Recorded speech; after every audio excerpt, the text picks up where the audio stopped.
Now, Amir Khan is a victory two away from reclaiming his place as one of boxing's top pound-for-pound stars.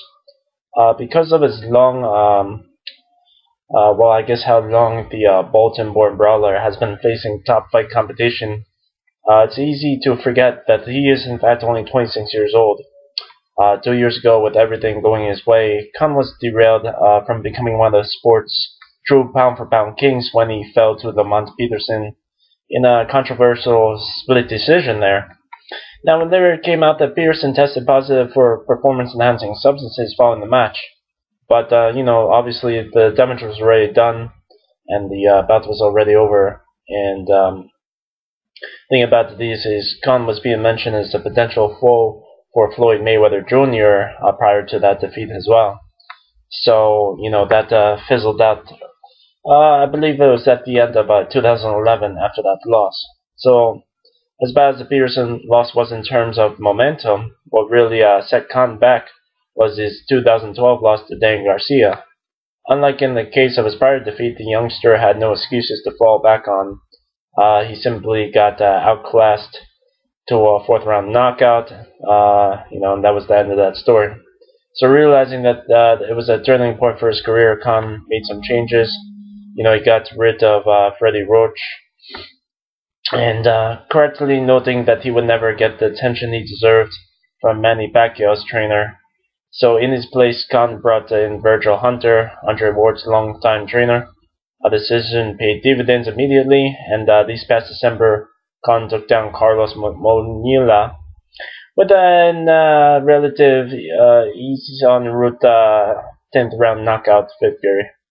So Molina entered the bout undefeated. Now, next up for Khan, though, showdown against Julio Diaz. That he will most likely win there.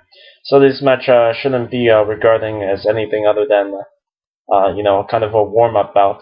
But so while Diaz does possess some underrated power, he possesses virtually not much of a threat to someone who has recommitted himself to maintaining a smart defense.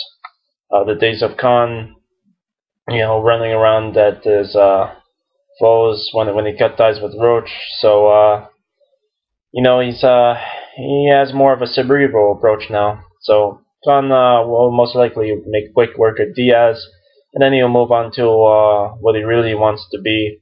Garcia will take on and beat Zeb Judah this April. So it perfectly sets up an end-of-the-year rematch between him and Khan.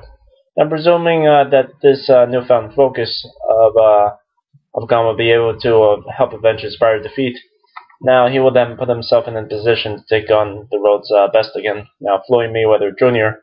recently signed a lengthy big money deal with Showtime. So far, the only realistic foes he has lined up are Robert Guerrero, the winner of Canelo Alvarez, Austin Trout, and Devon Alexander. Now that's it. Beyond that, it's looking pretty open.